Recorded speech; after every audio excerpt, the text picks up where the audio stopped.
Giré la mirada hacia adelante y noté que se acercaba una mujer caminando lentamente. Llevaba un suéter negro demasiado grande y una falda tan larga que no permitía ver sus pies. Avanzaba arrastrando las piernas como si no pudiera levantarlas, un paso tras otro. Bienvenidos a esta noche dedicada a los relatos de terror.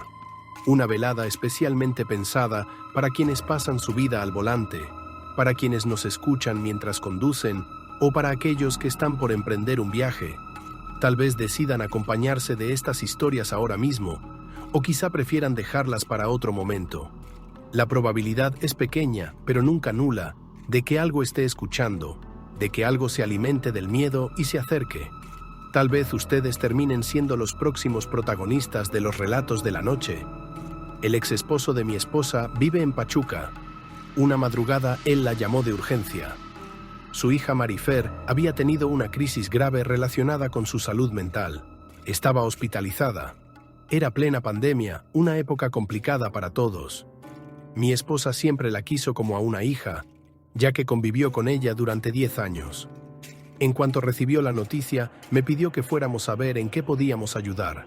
Salimos de Ciudad de México cerca de la 1 de la mañana. No me agrada conducir a esas horas, pero en emergencias uno hace lo que debe. La carretera rumbo a Pachuca estaba aún más desierta de lo habitual.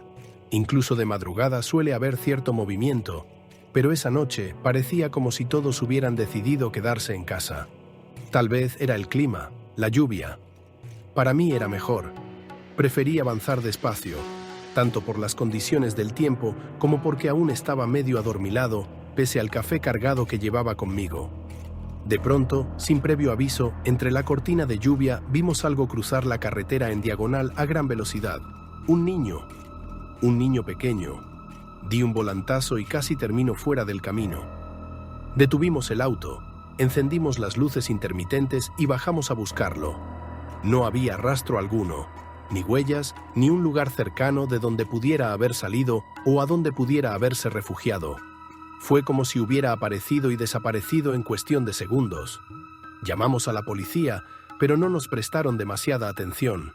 Después de 20 minutos de búsqueda infructuosa, decidimos continuar nuestro viaje, preocupados por el asunto familiar que nos esperaba. Los días posteriores en Pachuca fueron tristes y pesados, y entre tantas emociones casi olvidamos lo que había ocurrido en el camino. Sin embargo, semanas después, recordé aquella visión y quise revisar el punto exacto en Google Maps. Lo que encontré me heló la sangre. En esa misma zona había ocurrido, pocos meses antes, un choque de autobuses que dejó múltiples víctimas. Entonces me asaltó la duda. Lo que vimos era el alma de un niño atrapado en pena. O tan solo un eco de aquella tragedia, un fantasma perdido en la carretera. Por parte de mi familia materna, casi todos los hombres han pasado su vida en la carretera. Se dedican al transporte, camiones, tráileres, autobuses. Son de carácter duro, como los de antes. No se abren, no cuentan sus miedos y mucho menos hablan de cosas extrañas. Y sin embargo, con el tiempo hemos sabido que les han ocurrido experiencias que ni siquiera imaginaríamos. Ellos nunca se detienen a buscarlas explicación. Las aceptan como parte inevitable de la vida en la ruta. Mi tío Beto lleva más de 20 años conduciendo autobuses de trayectos largos. Ha visto de todo. Personas apareciendo en la orilla del camino en sitios donde no debía haber nadie. Siluetas cruzando en plena madrugada cuando alrededor no había ni pueblo ni rancho. Luces extrañas en el cielo, bolas de fuego que muchos llaman brujas. Algunas a lo lejos en la montaña, otras flotando en paralelo al autobús como si lo acompañaran, pero nunca les dio importancia. Siempre decía que, cuando uno maneja tanto, la vista juega trucos y la mente termina completando los huecos con lo que conoce. No era un hombre que se asustara fácil. Serio, reservado, siempre en calma. Por eso, cuando contó esta historia durante un velorio, nadie dudó de que lo que relataba era real. Sucedió una madrugada tranquila, poco antes de llegar a la central de Durango. Los pasajeros dormían, el motor vibraba parejo, la carretera estaba despejada. El viaje había comenzado con tormenta en Ciudad de México, pero todo indicaba que llegaría sin contratiempos. Justo cuando empezaba a relajarse, imaginando ya un desayuno de burritos, vio a un hombre mayor caminando junto a la carretera. Iba encorvado, con la mirada perdida, avanzando lentamente como desorientado. No había razón para que alguien estuviera ahí a esas horas. No había casetas, ni paradas, ni señales de un accidente. Simplemente estaba allí, como surgido de la nada. Mi tío redujo la velocidad y se detuvo a unos metros. Abrió la puerta para preguntarle: ¿Se encuentra bien, señor? El hombre levantó la vista con expresión confusa y con voz áspera preguntó: ¿Quién eres? No era la respuesta que esperaba. Pensó que quizá había sufrido un accidente y no recordaba bien. Le explicó que era chófer y que se dirigía a la central de Durango. Le ofreció subir, llevarlo a un lugar seguro. El anciano negó con la cabeza, todavía con esa mirada perdida, como si buscara recordar algo. Finalmente alzó la vista y con una calma inquietante dijo: «Sigue con cuidado, hijo. La muerte anda cerca». Y sin más, siguió su camino, alejándose lentamente en dirección contraria. Mi tío lo observó por el retrovisor. Había algo en su forma de moverse que le resultaba familiar, incluso en la voz. Le recordó a su abuelo, pausado, como cuando lo aconsejaba de niño. Pensó que tal vez era uno de esos viejos que pasaron toda su vida en la carretera y habían aprendido a ver lo que los demás no ven. Suspiró y retomó el trayecto. Pero apenas había avanzado 1 kilómetro cuando tuvo que frenar en seco. Un caballo estaba parado en medio del camino. El animal respiraba agitado, cubierto de líquido oscuro que parecía sangre. No era la primera vez que veía animales en la ruta, pero este caso era distinto. Se acercó con cuidado. El caballo tenía heridas y raspones, como si hubiera escapado de un espacio estrecho que lo comprimía. Lo apartó hacia la orilla y entonces lo entendió. A unos metros, en un barranco poco profundo, había una camioneta volcada y destrozada por completo. Era imposible que alguien hubiera sobrevivido. Encendió las luces de emergencia y esperó a la patrulla. Cuando llegaron los oficiales, les explicó lo ocurrido. Se marchó con esa sensación amarga de impotencia, sabiendo que no podía hacer nada más. Lo que no pudo sacarse de la cabeza fue al anciano en la carretera, el que lo había detenido antes de llegar al accidente. ¿Era un aviso? ¿Un espíritu? El eco del conductor de esa camioneta. Había escuchado historias similares, pero vivirlo en carne propia era otra cosa. Con el tiempo, la experiencia quedó como un recuerdo extraño que apenas compartió con su esposa. Hasta que, 5 años después, en 2014, algo volvió a ocurrirle a su hermano, mi tío Chava. En 2014, 5 años después de lo que vivió mi tío Beto, su hermano Chava, también camionero, pasó por algo muy parecido. Esa noche iba de ruta hacia Mazatlán. No era su turno de manejar, así que en lugar de dormir, decidió sentarse junto al chofer para acompañarlo con la plática. Todo iba en calma hasta que el conductor señaló algo en la carretera. «Oye, ¿eso es alguien caminando?» Mi tío entrecerró los ojos, buscando entre la oscuridad. Y sí, ahí estaba. Un hombre mayor, encorvado, con pasos lentos y desorientados, avanzando hacia ellos. El chofer redujo la velocidad y detuvo el autobús. Abrieron la puerta y mi tío le preguntó: «Señor, ¿está bien?» El anciano levantó la vista. Su expresión era exactamente la misma que Beto había descrito años atrás. Confundido, perdido. Preguntó con voz ronca: «¿Quiénes son? ¿Dónde estamos?» Mi tío intentó tranquilizarlo. Le ofreció subir, llevarlo al pueblo más cercano o incluso hasta Mazatlán si quería. El hombre permaneció quieto unos segundos, como si reflexionara. Luego señaló hacia adelante, en dirección al camino que ellos seguían, y dijo con serenidad: «La muerte anda muy cerquita». Antes de que pudieran reaccionar, se dejó caer hacia atrás, como si las piernas ya no pudieran sostenerlo. Alarmado, mi tío bajó para ayudarlo. Al tocarlo, sintió un frío extraño, helado, como si ya no perteneciera a este mundo. Pero entonces el anciano se reincorporó y en voz baja murmuró: «Déjame seguir mi camino. Voy detrás de la lomita». Mi tío lo soltó, desconcertado, y regresó al autobús. Mientras retomaban la marcha, miró por el retrovisor. «Ahí sigue el viejillo, todavía va caminando», comentó el chofer. Apenas pasaron unos minutos cuando, al dar vuelta en una curva, tuvieron que frenar bruscamente. Un tráiler estaba detenido en medio de la carretera. Detrás de él, un coche completamente destrozado, incrustado bajo la caja del camión. Apenas lograron detenerse a tiempo. El lugar era demasiado peligroso para permanecer allí. Mi tío Chava corrió a colocar luces de emergencia a lo largo de la curva para evitar otro accidente. El tráilero seguía inmóvil, en shock, con las manos en el volante. Cuando pasó junto al coche destruido, mi tío sintió nuevamente aquel frío penetrante que lo recorrió minutos antes al tocar al anciano. El vehículo estaba tan destrozado que era imposible saber si alguien había sobrevivido. Con el tiempo, tanto Beto como Chava compartieron estas historias en un velorio familiar.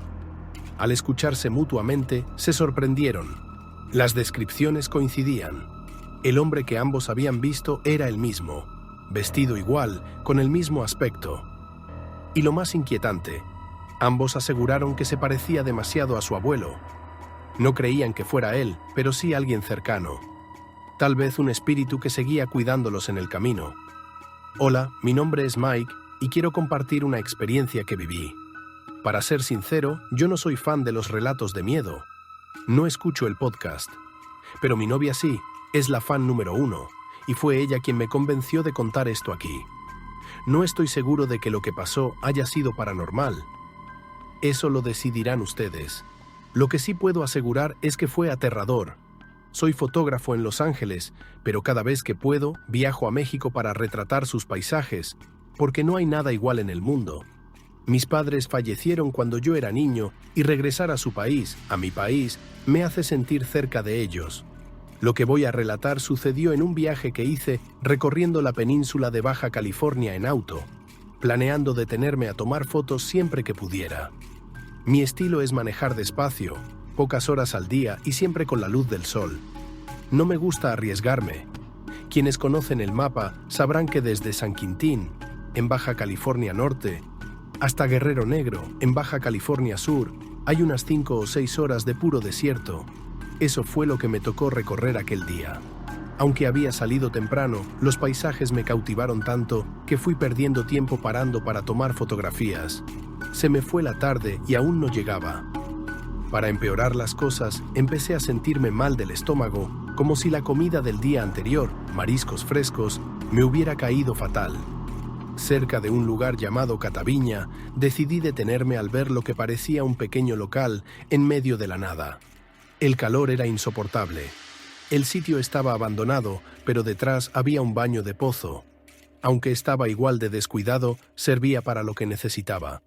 Revisé que no hubiera serpientes. Llegué a ver la cola de una cerca de la puerta del local y entré. Mientras estaba ahí, escuché algo. Pasos. 2 personas. Caminaban alrededor del local, acercándose poco a poco.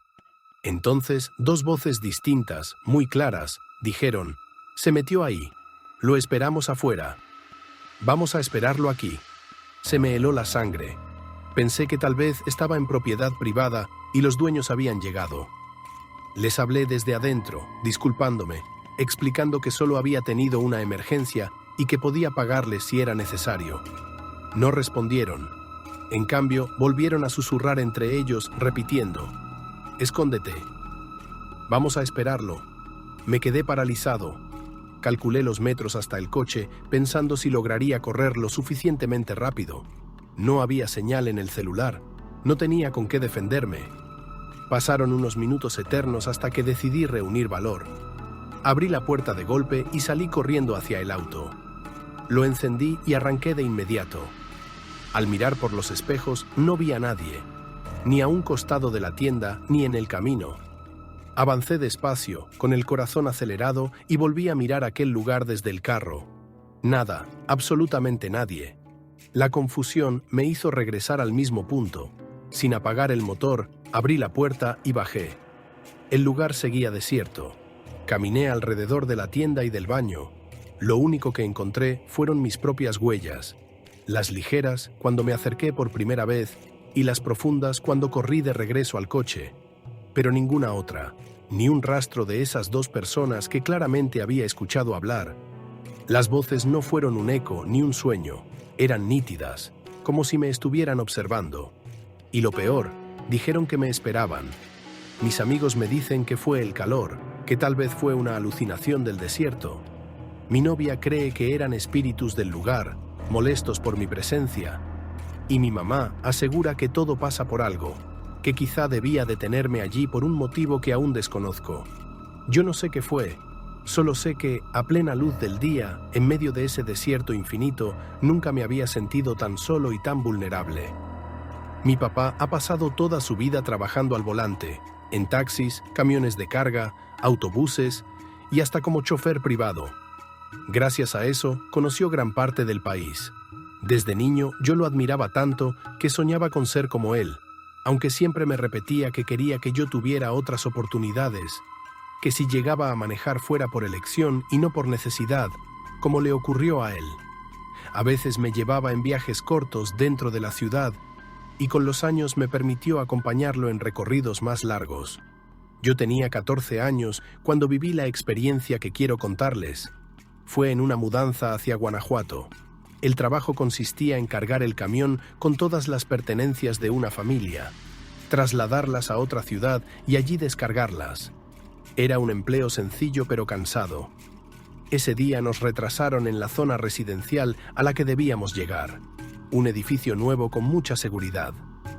Cuando por fin nos autorizaron la entrada, descargamos tan tarde que hasta yo tuve que ayudar. Terminaríamos de madrugada y no podíamos darnos el lujo de dormir allí, así que apenas acabamos emprendimos el regreso. De buen humor, mi papá me llevó a cenar unos tacos y luego agarramos carretera. Yo me quedé dormido un par de horas y desperté a eso de las 3 de la mañana. Lo vi concentrado en el volante, demasiado serio. Le pregunté si todo estaba bien. Respondió que sí, que siguiera durmiendo, pero no quise. Al llegar a una caseta desierta, se bajó al baño y me dijo algo que nunca olvidaré. No te bajes por ningún motivo. Aunque me veas o me escuches, no abras la puerta. Me pareció extraño, pero obedecí. Apenas entró al baño, vi que por el frente se acercaba una mujer. Llevaba un suéter negro muy grande y una falda tan larga que le cubría los pies. Caminaba arrastrando las piernas, ladeando la cabeza como si me hubiera descubierto. Me sonrió mostrando apenas unos dientes y moviendo los labios me dijo: «Ábreme».